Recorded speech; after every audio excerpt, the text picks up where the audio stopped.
Hello बच्चों, कैसे हैं आप सब। आज के इस वीडियो में हम बात करेंगे अबाउट स्पीड एंड वेलोसिटी। ठीक है, इसके प्रीवियस वीडियो में हमने बात किया था about motion, distance and displacement के बारे में। उसके जो सिमिलरिटीज थे उसको भी हमने देखा और साथ साथ उसके डिफरेंसेस को भी हमने डिस्कस किया।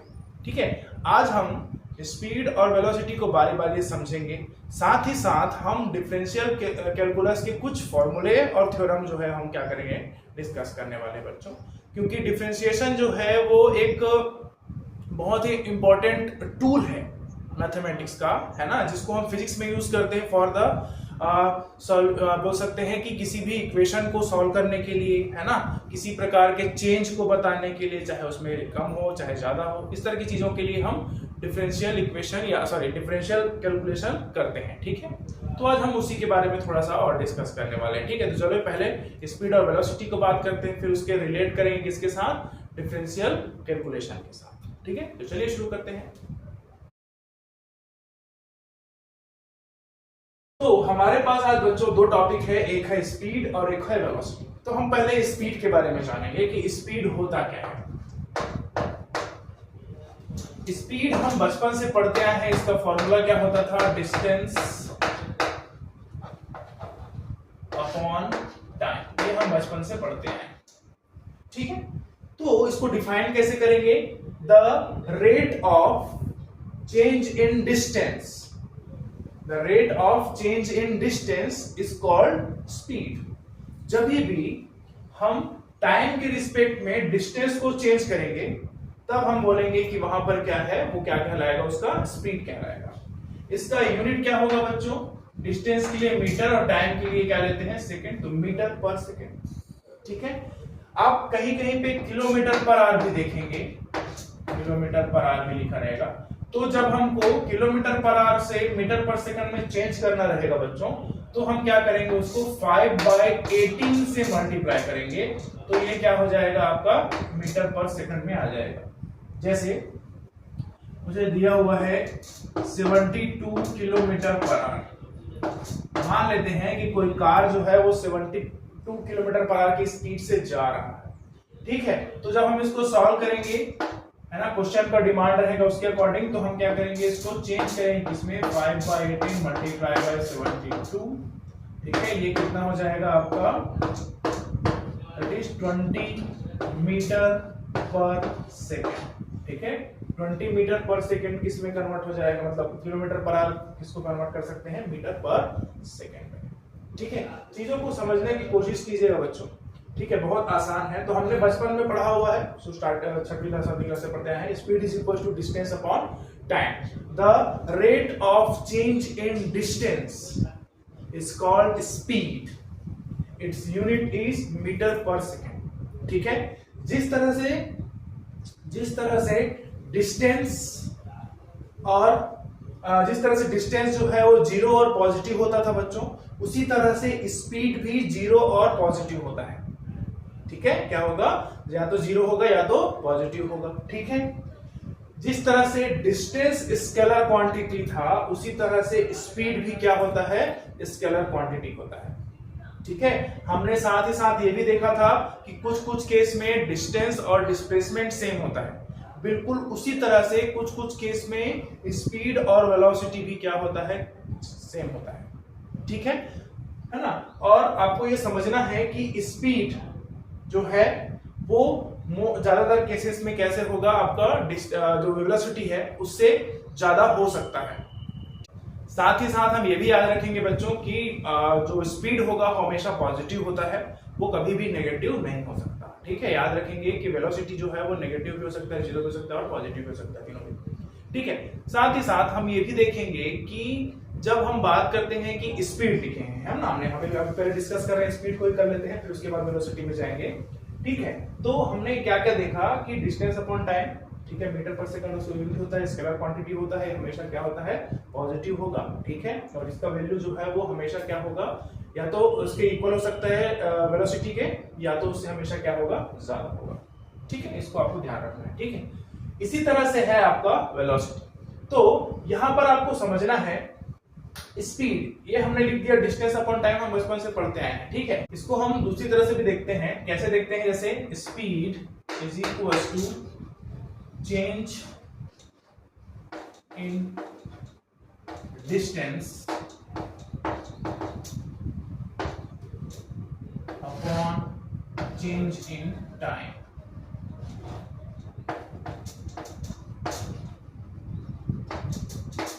या हम इसको ये भी लिख सकते हैं कि change in distance upon time taken, कि एक जगह से दूसरे जगह जाने में कितना, जैसे मान लेते हैं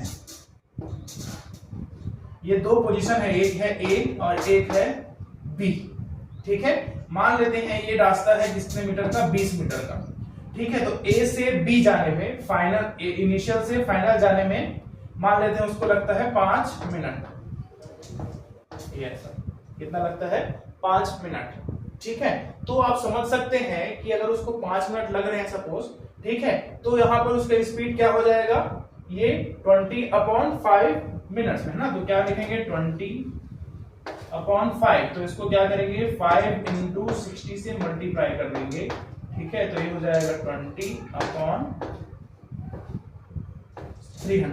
ठीक है। तो इस तरह से हम जो है बता सकते हैं कि कितना होगा 20/300 मीटर पर सेकंड क्या है उसका स्पीड है, ठीक है। ये हम निकाल सकते हैं, ठीक है।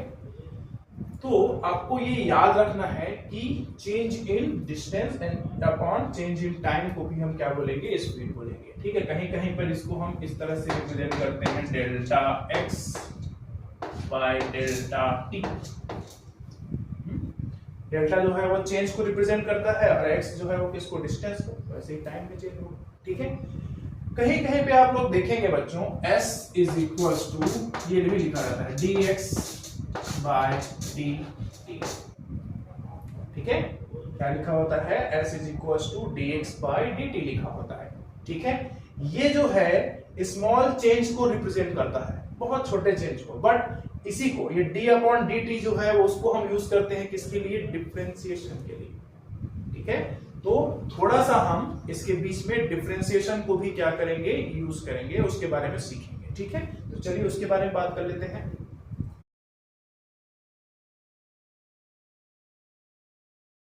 देखिए बच्चों, डिफरेंशिएशन और इंटीग्रेशन दो बहुत ही इंपॉर्टेंट टूल है प्रोवाइडेड बाय द मैथमेटिक्स, जिसको हम फिजिक्स में भी यूज करते हैं, ठीक है। और वो बहुत काम का है हमारे आगे की पढ़ाई के लिए और चीजों को सॉल्व करने के लिए, ठीक है। आपको चीजें बहुत अच्छे से याद रखनी है, पूरा पूरा याद रखने की जरूरत नहीं है। अगर आप कुछ मेन फॉर्मूलेज हैं उसको अगर आप याद कर लेते हैं, ठीक है, तो आपका 11th का जो फिजिक्स है उसको आप बनाने में कैपेबल हो जाएंगे, ठीक है। कुछ चीजों के लिए आपको पर्टिकुलर उसी से दे दिया तो बात अलग है, बाकी अगर फिजिकल क्वांटिटी के रिलेटेड चीजों को हम सॉल्व करने जाएं तो वहां पर वो आसानी से हम उसको कैलकुलेट कर सकते हैं, ठीक है। तो जब हम पहली बात करते हैं डिफरेंशिएशन का,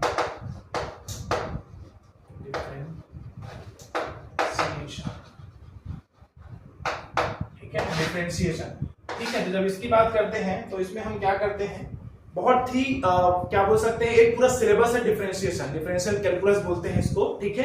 बट हमको उतना सारा नहीं जानना है हमारे एग्जाम पॉइंट ऑफ व्यू से, और हमारे फिजिक्स के लिए बहुत ही कम चीजें हमको जाननी है। जैसे डिफरेंशिएशन के लिए किसी भी चीज को हम जब डिफरेंशिएट कर रहे हैं तो हम उसको लिखते हैं यहाँ पर d/dx के फॉर्म में, ठीक है। ये किसी भी फॉर्म में हो सकता है, ये d/dx लिखे हैं, d/dt भी हो सकता है, और ये क्या होगा d/du भी हो सकता है, कुछ भी हो सकता है, ठीक है। अब इसको पढ़ेंगे कैसे, differentiation of that particular given quantity with respect to x, differentiation with respect to time, differentiation with respect to u, ठीक है। ऐसे हम उसको रिप्रेजेंट करते हैं और उसको पढ़ते कैसे, differentiation with respect to x, differentiation with respect to t, differentiation with respect to u। इसी तरह से कुछ भी हो सकता है, d/dx हो सकता है, d/ds हो सकता है, ठीक है, d/dt भी हो सकता है ना। तो ये इस तरह से चीजें अलग अलग हो सकती हैं, ठीक है। तो मेनली हमको ये दो चीजें दिखती हैं, इसके बारे में हम बात करेंगे, ये सब जो है वो अलग चीजें, ठीक है। तो पहले हम इसको फॉर्मूले के फॉर्म में सॉल्व करना सीखेंगे। तो आपको ये याद रखना है, इसका पहला फॉर्मूला जो है वो बहुत इंपॉर्टेंट है और इसका बेसिक है, ठीक है। तो उसको हम पहले याद आउट करेंगे, dx ये हमको बोलता है x to the power n। ठीक है, इसको पढ़ेंगे कैसे? Differentiation of x to the power n with respect to x। ठीक है, और इसका आंसर कितना होता है? ये हो जाएगा n x, ये n ऊपर में जो पावर में था उसको सामने लाना है, x अब ये पावर में है उसके सामने क्या करना है? -1 कर देना है। यस, ये हो गया हमारा डिफरेंशिएशन कंप्लीट इसमें। ठीक है, बेसिक सा चीज है, जैसे हम करते हैं d बाय dx। अब इस पे यहाँ पे कुछ ले लेते हैं x to the power 5 like this. ठीक है, तो इसको जब हम सॉल्व करेंगे तो ये क्या हो जाएगा? 5x to the power 5 -1 that is equals to 5x to the power कितना हो जाएगा बच्चों? 4। ये उसका आंसर हो जाएगा, है ना आसान? अगर आप ये समझ गए तो इसके बाद जो चीजें हैं बड़ी बड़ी उसको भी आप आसानी से सॉल्व कर सकते हैं, कोई पंगा नहीं है, बहुत इजी है। ठीक है, यहां पर आपको देखना है पहले यही फॉर्मूला बस याद रखेंगे पहले basic. x to the power n दिया है तो ये पावर को हम सामने लाएंगे और x to the power n-1 करेंगे। जो भी ऊपर में रहेगा पावर उसमें से 1 को हमको क्या करना है? माइनस करना है। तो हमने यहाँ पर 5 भी लिया था फॉर एग्जांपल। ठीक है, यहाँ पर हमने देखा 5x टू द पावर कितना हो गया? 4। ठीक है, एक ये बेसिक है जिसको आप अलग अलग तरीके से लगा सकते हैं। मान लेते हैं कि हमको दिया हुआ है differentiate with respect to x, इसको डिफरेंशिएट करना है x² प्लस 3x प्लस 3 ऐसा। ठीक है, इस तरह से हमको दिया हुआ है, मान लेते हैं। ठीक है, तो आपको क्या करना है? इन तीनों को अलग अलग कर दीजिए। d बाय dx ये हो जाएगा x² plus d by dx ये हो जाएगा 3x, फिर प्लस लगाइए d बाय dx और ये हो जाएगा 3। सबको अलग अलग कर दिए। ठीक है, अब यहाँ पर बिल्कुल ऐसे ही दिख रहा है ये, है ना? तो इसको लगाएंगे तो आप देखेंगे पावर में 2 है तो ये हो जाएगा ऊपर पावर सामने आएगा और ये 2 - 1 कितना हो जाएगा? 1। ठीक है, यहाँ पर 3 है प्लस लगाएंगे, ये 3 का 3 आ जाएगा। ठीक है, अब इसको देखिए बच्चों, x की पावर में कितना है? 1, तो 1 सामने आएगा और 1 - 1 कितना हो जाएगा? 0। तो x टू द पावर 0 मतलब कितना हो गया? वो 1। इसका मतलब ये है कि जब हम dx के रिस्पेक्ट मतलब x के रिस्पेक्ट में x को डिफरेंशिएट करेंगे तो उसका वैल्यू कितना आएगा? 1। और ये रहा 3 के साथ कोई भी क्या है? फिजिकल मतलब आपका वेरिएबल नहीं है। ठीक है, 3 के साथ कोई भी वेरिएबल नहीं, 3 कांस्टेंट है। तो जब भी हम कांस्टेंट का डिफरेंशिएशन करेंगे तो उसका वैल्यू आ जाता है 0। ठीक है, 3 के साथ मतलब कभी भी किसी कांस्टेंट का डिफरेंशिएशन क्या होगा? 0 होगा। ठीक है, तो इसको आप याद रखेंगे। देखिए, एक ही फॉर्मूले से दोनों प्रकार को बनाना सीख लिए, है ना? इस तरह से किसी भी चीज को हम सॉल्व कर सकते हैं अलग अलग करके। ठीक है, तो हमारा आंसर कितना निकलेगा? 2x plus 3। ठीक है, अब ये तो हो गया पहला फॉर्मूला। इसी तरह से कुछ और फॉर्मूले हैं जिसको हमको डिस्कस करना है। ठीक है, जो आपको जानना है। ठीक है, तो इसको नोट कीजिए, फिर उसके बाद आगे बढ़ते हैं।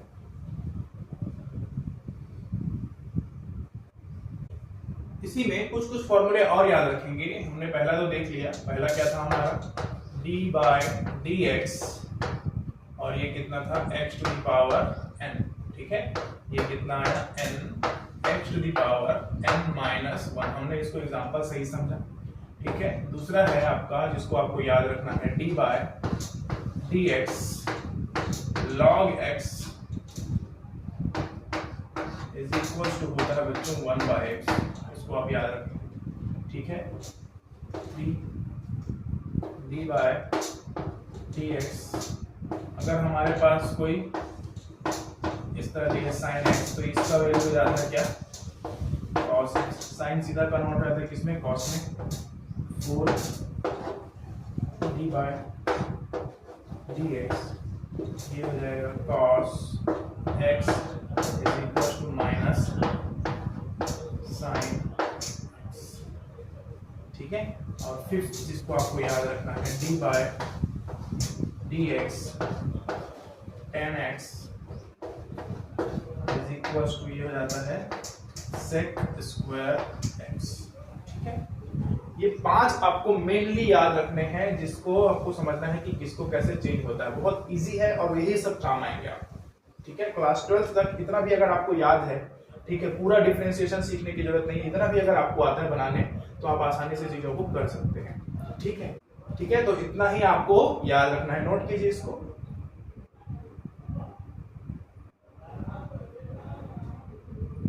ठीक है, चलिए बच्चों, अब हम क्या करते हैं, डिफरेंशिएशन के कुछ फंक्शंस होते हैं, ठीक है, या फिर हम बोल सकते हैं, चलिए बच्चों, डिफरेंशिएशन के कुछ थ्योरम्स होते हैं, उसको एग्जांपल के साथ समझने की कोशिश करें।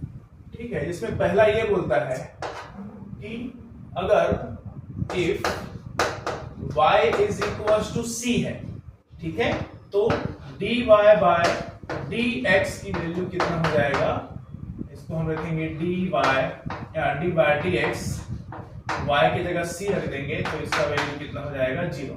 ठीक है, c क्या है बच्चों, इसमें कांस्टेंट। ठीक है, तो मैंने पहले ही बताया था कांस्टेंट टर्म का डिफरेंशिएशन कितना होता है 0। ठीक है, इसी तरह से अगर हम देखें, if y is equal to c u है, ठीक है, मान लेते हैं y is equal to c u है, तो dy बाय dx लेंगे।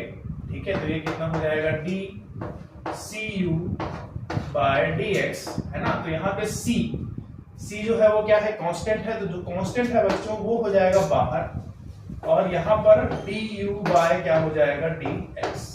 ठीक है, तो इसमें आपको समझना है c क्या है, कांस्टेंट है, u क्या है, it is a function of x। ठीक है, क्या है, it is a function of x, इसका मतलब है u का वैल्यू जो है वो किस फॉर्म में दिया रहेगा, आपको x के फॉर्म में दिया रहेगा, कुछ भी हो सकता है, u is equal to x square plus 3, कुछ भी हो सकता है। ठीक है, लेकिन किस फॉर्म में रहेगा, x के फॉर्म में, तभी डिफरेंशिएशन हो पाएगा। जैसे मान लेते हैं हमको दिया हुआ है y is equal to 5x to the power 5 दिया हुआ है सपोज। ठीक है, तो हम जब इसके ऊपर ऐसे सॉल्व करेंगे तो dy बाय dx, है ना, तो यहाँ पे हो जाएगा dy बाय dx, और इसका वैल्यू कितना रखें, 5x टू द पावर 5। ठीक है, तो यहाँ पर याद रखेंगे बच्चों, ये जो कांस्टेंट है वो सामने आ जाएगा, और इसका डिफरेंशिएशन होगा dy by dx x to the power 5। ठीक है, तो आप यहाँ पर देखेंगे ये 5 पहले से था, ये 5 और सामने आएगा, तो मैंने फर्स्ट में बताया था उस फॉर्मूले से, तो यहाँ पे 5 आ गया, और इसमें -1 करेंगे तो into x to the power 4 आ जाएगा, तो ये हो जाएगा 25 x टू द पावर 4, ये इसका आंसर होगा। ठीक है, तो इसको भी हमको याद रखना है, भी एक थ्योरम है, अगर क्या है कोई कांस्टेंट और ये वेरिएबल हमको एक साथ मल्टीप्लाई में दिया है, तो कांस्टेंट जो है वो बाहर लिखाएगा और वेरिएबल का क्या होगा, डिफरेंशिएशन। ठीक है, तीसरा है, ये बोलता है कि if y is equal to u plus minus v, मतलब ये है कि हमको अगर आप सिंगल टर्म ना देखे, दो टर्म दिए हुए हैं, ठीक है, बीच में प्लस लगा होगा और माइनस लगा होगा, तो अगर जब हम इसको dy बाय dx करेंगे बच्चों, तो ये सीधा सीधा लिख सकते हैं इसको, y की वैल्यू रखोगे यहाँ पर। ठीक है, तो ये हो जाएगा आपका du plus minus v upon dx। ठीक है, तो इसको सब सॉल्व करेंगे तो ये क्या मिलेगा, du बाय dx, प्लस है तो प्लस लगाएंगे, माइनस है तो माइनस लगाएंगे, प्लस माइनस तो dv बाय dx। अभी मैंने आपको एग्जांपल देके समझाया था। ठीक है, बिल्कुल उसी तरह से बनेगा ये, है ना, सिंगल टर्म है तो इसके जैसा, डबल टर्म हो जाएगा तो x स्क्वायर प्लस अभी 3x वाला बनाया था ना उसके जैसा। अब कोई जरूरी नहीं है कि दो टर्म हो, इसमें कई टर्म्स हो सकते हैं, जिसको हम क्या करेंगे, अलग अलग लिख के सबको सॉल्व करेंगे। ठीक है, अगर बीच में प्लस लगा है तो प्लस लगाएंगे, माइनस लगा तो माइनस लगाएंगे। ठीक है, तो इसको आपको नोट करना है, याद रखना है। ठीक है, ये 3 थ्योरम है, 1 2 3, जिसको आपको याद रखना है। इसी में मल्टीप्लाई और डिवीजन का भी थ्योरम है। ठीक है, तो पहले इसको मल्टीप्लाई लिखिए, फिर उसके बाद बताता हूँ। ये एग्जांपल है, ठीक है, ये एक फॉर्मूला, ये दूसरा है आपका, और ये तीसरा। ठीक है,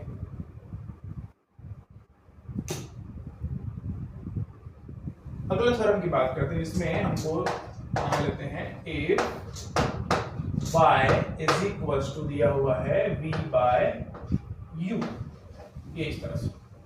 ठीक है, तो इसका जब हम डिफरेंशिएशन करेंगे, पहले u v कर लेते हैं इनटू वाला, फिर उसके बाद हो जाएंगे u v। ठीक है, बहुत ध्यान समझेंगे बच्चों, बहुत दिक्कत करता है ये कैसे। तो इसको जब हम dy बाय dx करेंगे, ठीक है, जब इस तरह से दिया हो और हम उसको जब dy बाय dx करेंगे जिसमें u और v किसका फंक्शन हो, x का फंक्शन हो, तब कैसे होगा उसके देखते हैं। जैसे तो इसके लिए हम क्या करेंगे, पहले u को बाहर निकालेंगे और ये हो जाएगा dv बाय dx प्लस, अब हो जाएगा v को बाहर निकालेंगे और ये हो जाएगा du बाय d। ठीक है, अगर एग्जांपल के तौर पे समझे, let y is equals to sin x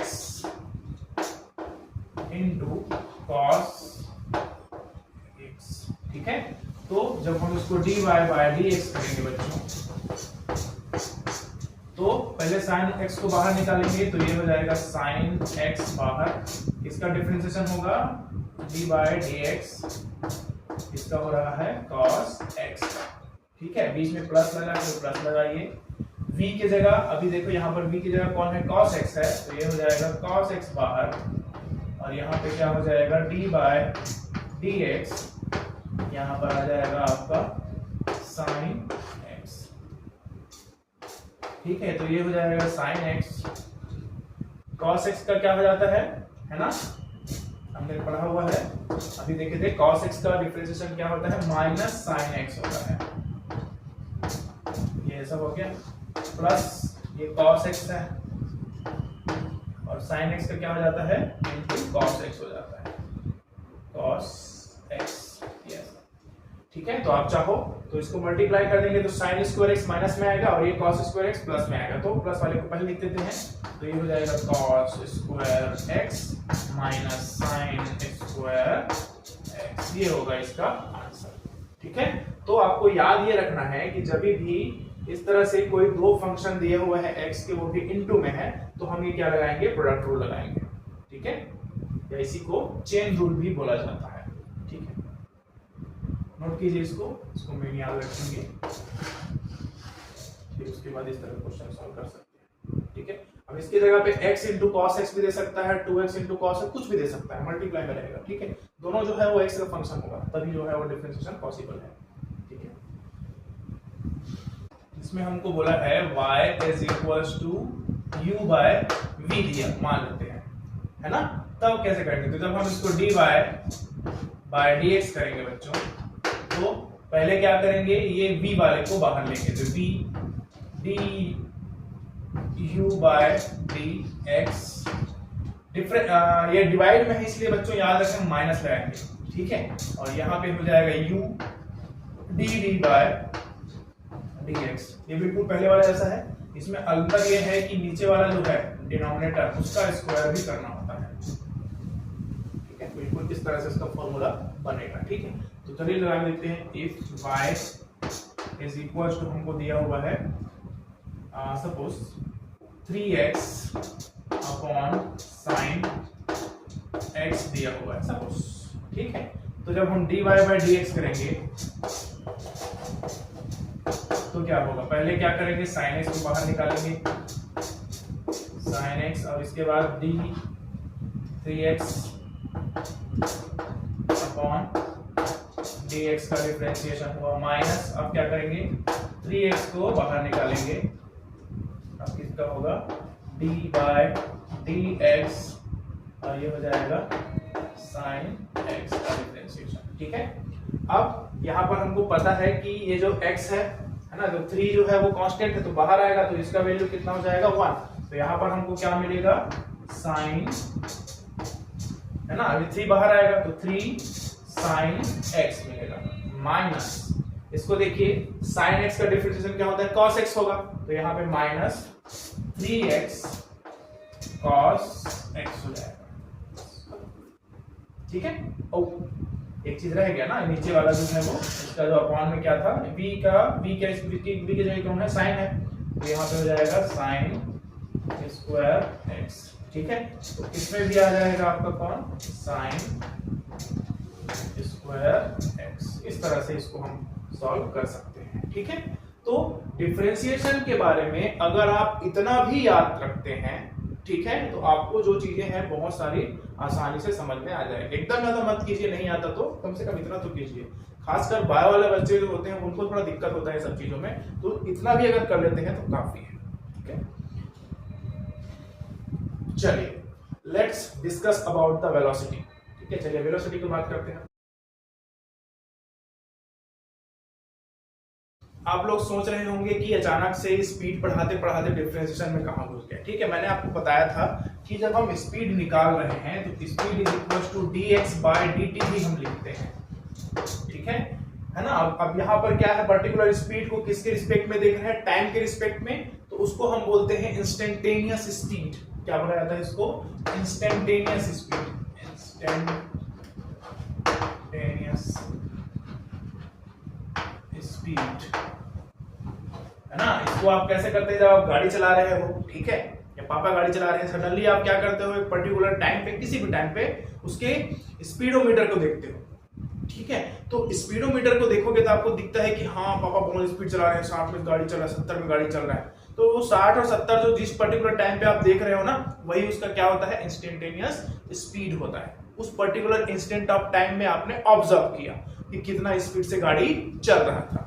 ठीक है, तो उसको हम बोलते हैं इंस्टेंटेनियस स्पीड। ठीक है, अब मान लेते हैं कि जो x है ना, वो हमको कुछ इस तरह से दिया हुआ है, x इज इक्वल टू, ठीक है, x दिया है हमको कितना, 5t स्क्वायर प्लस 6t। ठीक है, देखिए यहां पर डिफरेंशिएशन किसके रिस्पेक्ट में हो रहा है, टाइम के रिस्पेक्ट में। तो ये जो x है, डिस्टेंस है ना, वो किसके फॉर्म में होगा, किसका फंक्शन होगा, वो टाइम का। तो ये हम इसको लिखेंगे x, मतलब ये इतना मीटर। ठीक है, अब इसको जब डिफरेंशिएट करेंगे बच्चों, तो s is equal to d by dt लिखेंगे, और ये 5t स्क्वायर प्लस 6t। ठीक है, तो इसको आप करोगे तो ये 5 टू 10t हो जाएगा, प्लस कितना हो जाएगा, 6। अब ये निकल गया स्पीड। अब हमको ये किस फॉर्म में दिख रहा है, ये टाइम के साथ है, तो ये वेरिएबल है। ठीक है, इसको भी थोड़ा समझिएगा बच्चों। अगर मान लेते हैं यहां पर सिर्फ 6 आता, ठीक है, तो हम बोलते हैं कि ये टाइम जो है वो कैसा हो गया, कांस्टेंट। सॉरी, टाइम जो स्पीड जो है वो क्या हो गया, कांस्टेंट। बट यहां पर क्या है, t के फॉर्म में आया है, तो ये क्या हो जाएगा आपका वेरिएबल। अब हमको बोलता है कि 5 सेकंड में, ठीक है, कितने सेकंड में, 5 सेकंड में स्पीड फाइंड कीजिए। ठीक है, इतना डिस्टेंस जाना है 5 सेकंड में, तो स्पीड से जाएगा, है ना। तो यहां पर हम क्या करेंगे, इसके जगह t के जगह 5 रखेंगे, तो s is equal to 10 5 50 plus कितना हो जाएगा, ये 6 स्पीड है ना ये। 5 सेकंड में स्पीड कितना हो जाएगा, तो देखिए ये 56 मीटर पर सेकंड। ठीक है, तो अगर हमको ये दिया हुआ है और 5 सेकंड में हमको क्या पूछता है, स्पीड निकालिए, तो हम इस तरह से निकाल सकते हैं। तो इस यूज के कारण से मैंने आपको बताया कि डिफरेंशिएशन क्यों जरूरी है। ठीक है, इसी तरह से वेलोसिटी की बात करेंगे। तो जब वेलोसिटी की बात करते हैं बच्चों, तो वेलोसिटी जो होता है वो होता है displacement upon time. Displacement upon time, ठीक है। और डिस्प्लेसमेंट को हम जानते हैं, इसको हम कैसे पढ़ेंगे, the rate of change in displacement per unit time. तो बोलेंगे the rate of change in displacement is called velocity. जिस तरह से डिस्प्लेसमेंट जो है वो क्या होता था, पॉजिटिव, नेगेटिव या जीरो होता था, बिल्कुल उसी तरह से वेलोसिटी भी पॉजिटिव, नेगेटिव और जीरो होगा। ठीक है ना। वेलोसिटी जो, जिस तरह से डिस्प्लेसमेंट जो है वो वेक्टर क्वांटिटी था, तो वेलोसिटी भी क्या होगा, वेक्टर क्वांटिटी होगा। ठीक है, अब इसमें जब हम बोलते हैं कि वेलोसिटी जो है वो क्या रहता है, या तो इक्वल हो सकता है स्पीड के, या तो उससे कम रहेगा, ज्यादा नहीं हो सकता ये। ठीक है, इसको आपको ध्यान रखना है। तो अगर हम सिमिलरिटी देखें दोनों में, स्पीड और वेलोसिटी में, ठीक है, ध्यान सुनिएगा, तो दोनों का यूनिट सेम है, मीटर पर सेकेंड। ठीक है, याद रखेंगे बच्चों, वेलोसिटी वेक्टर है और वेक्टर में होता है मैग्नीट्यूड एंड डायरेक्शन। ठीक है, तो कहीं कहीं पे आपको लिखा हुआ मिलेगा the magnitude of velocity is speed, the magnitude of velocity is speed. ठीक है, आपको याद रखना है। ठीक है, जैसे मैंने बोला कि कोई कार है जो 56 किलोमीटर पर आवर की स्पीड से कहां से कहां जा रहा है, ए से बी की तरफ चल रहा है। ठीक है, तो अब मैंने क्या बोला, 56 किलोमीटर पर आवर की स्पीड से कहां जा रहा है, ए से बी। तो जब आपको डायरेक्शन इंक्लूड होगा तब हम उसको बोलेंगे वेलोसिटी। ये कंप्लीट मिला के क्या कहलाएगा, वेलोसिटी। लेकिन जब मैंने इसको पढ़ा तो क्या बोला था, सिर्फ और सिर्फ 56 किलोमीटर पर आवर की स्पीड से। तो जब दोनों इंक्लूड होगा तो वेलोसिटी, अगर सिर्फ इसकी बात करेंगे तो क्या होगा, वो स्पीड होगा। तो याद रखेंगे बच्चों, वेलोसिटी का जो मैग्नीट्यूड होता है वही स्पीड होता है। ठीक है, इसको आपको ध्यान रखना है। ठीक है, तो जिस तरह से हमने स्पीड के लिए लिखा था change in distance upon time, यहां पर लिख सकते हैं change in displacement upon time. ठीक है, तो वेलोसिटी को हम d से रिप्रेजेंट करते हैं और इसको भी लिखते हैं ds बाय dt। अब ये x के फॉर्म में भी आपको दिया जा सकता है, तो यहां पर आपको ये समझना है कि ये भी क्या होगा, इंस्टेंटेनियस वेलोसिटी होगा, है ना, क्या होगा, इंस्टेंटेनियस वेलोसिटी। ठीक है, तो इस तरह से आपको समझना है स्पीड और वेलोसिटी। स्पीड क्या होता है, the rate of change in distance. Displacement क्या होता है, the rate of change in displacement. ठीक है, दोनों में सिमिलरिटी क्या है, दोनों का यूनिट सेम है, मीटर पर सेकेंड, मीटर पर सेकेंड। इसके कारण से उसका डायमेंशनल फॉर्मूला भी क्या होगा बच्चों, सेम होगा। ठीक है, अगला अंतर अगर हम बात करें कि तो स्पीड जो है वो स्केलर क्वांटिटी है, वेलोसिटी जो है वो वेक्टर क्वांटिटी है। ठीक है ना। अब ये भी याद रखेंगे कि स्पीड जो है वो कभी भी पॉजिटिव हमेशा पॉजिटिव रहता है, कभी भी नेगेटिव नहीं होता। वेलोसिटी जो है वो नेगेटिव, पॉजिटिव और जीरो तीनों हो सकते हैं। ठीक है, चौथा ये याद रखना है बच्चों कि स्पीड का वैल्यू जो है वो वेलोसिटी के वैल्यू के बराबर होगा या उससे ज्यादा होगा, बट वेलोसिटी का जो वैल्यू है वो स्पीड के बराबर तो हो सकता है, पर उससे क्या होता है, हमेशा कम होता है। ज्यादातर केसेस में वो क्या होगा, कम होगा। ठीक है, तो इतने पॉइंट अगर आप अपने बुक से खोजते हैं मिल जाएगा, आराम से नहीं मिलेगा तो मैं जो बोला हूं उसको लिखिए, आपको चीजें जो है समझ में आ जाएंगी। बहुत ही इजी है, आराम से आप स्पीड और वेलोसिटी को क्या कर सकते हैं, डिफरेंशिएट अलग अलग कर सकते हैं। ठीक है, अब यहां पर हमने कुछ डिफरेंशिएशन के टर्म्स यूज किए ताकि हमको चीजें समझ में आए। ठीक है, इसी में आपको बुक में मिलेगा average speed and average velocity. तो जब हम बोलते हैं कि मैं यहां से रायपुर गया या फिर कहीं गया, ठीक है, और 60 किलोमीटर पर आवर की स्पीड से पहुंच गया, तो वो 60 किलोमीटर पर आवर की स्पीड आप पूरे रास्ते में तो चलाते नहीं आए होंगे 60 किलोमीटर पर आवर, है ना। वहां पर आपको समझना है कि जो बीच बीच में कम ज्यादा स्पीड हुआ है, उसके कारण से जो आप 60 किलोमीटर पर आवर स्पीड निकाले हो, वो क्या होगा, उसका एवरेज स्पीड होता है। ठीक है, तो दो टर्म और पढ़ने हैं हमको, average speed and average velocity. ठीक है, चलिए पढ़िए। ठीक है, इसमें कुछ नोट करना तो कर सकते हैं। चलिए बच्चों, अब हम बात कर लेते हैं अबाउट द एवरेज स्पीड। ठीक है, एवरेज स्पीड का फॉर्मूला जो होता है वो ये होता है total distance upon total time taken. ठीक है, मतलब अगर मान लेते हैं कि ये रास्ता है, इसको अगर हम 2-3 स्लॉट में बांट देते हैं, डिस्टेंस D1, D2 और ये D3। ठीक है, मान लेते हैं पहले वाले को जाने में 5 मिनट लगा, दूसरे वाले को 6 मिनट, तीसरे वाले को 7 मिनट, सेकंड्स में लेते हैं, ये मीटर। ठीक है, तो total distance upon total time निकालेंगे तो सभी को क्या करेंगे, जोड़ेंगे, तो क्या हो जाएगा, D1 plus D2 plus D3। ठीक है, टोटल टाइम टेकन सभी को जोड़ दीजिए, है ना। तो यहाँ पर D1 में लिया तो 4, 5, 12, इस तरह से यहाँ पर टोटल टाइम आ जाएगा। ये इस तरह से हम क्या कर सकते हैं, उसको निकाल सकते हैं, क्या, average speed, total distance upon total time taken. ठीक है, total distance upon total time taken को क्या बोलते हैं, एवरेज स्पीड बोला जाता है। जब हम बात करते हैं एवरेज वेलोसिटी का, तो एवरेज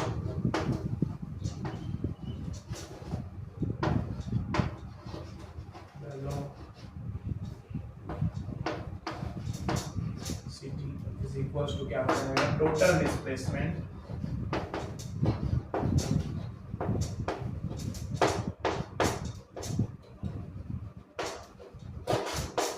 अपॉन टोटल टाइम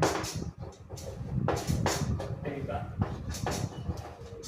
ठीक है, तो ये दो फॉर्मूले जो है आपको याद रखना है, एवरेज स्पीड का और एवरेज वेलोसिटी का। ठीक है, तो आज की इस वीडियो में हमने स्पीड और वेलोसिटी को देखा, इंस्टेंटेनियस स्पीड और इंस्टेंटेनियस वेलोसिटी को भी देखा, और साथ ही साथ क्या एवरेज स्पीड और एवरेज वेलोसिटी का। बीच में जो हमने थोड़ा सा डिफरेंशियल कैलकुलस थोड़ा सा यूज किए या फिर उसके बारे में थोड़ा सा पढ़े, उसको आप बहुत ध्यान से चीजों को नोट करके रखेंगे, अपने काम आएगा। उतने भी अगर आप कर लेते हो तो आपको डिफरेंशिएशन आता है, अगर आप उतना भी नहीं कर पा रहे हो तो आप भूल जाओ, क्योंकि चीजें जो है आपको जब क्लास 12th में जाओगे बच्चों, तो वहां पर एक चैप्टर है अल्टरनेटिंग करंट, वहां पर आपको इसका बहुत जरूरत पड़ेगा। ठीक है, तो अगर आप ये चीज अभी से नहीं सीखोगे तो आपको ये चीजें बर्डन हो जाएंगी। ठीक है, तो आई होप आज का जो क्लास है वो आपके लिए यूजफुल हो। ठीक है, थैंक यू।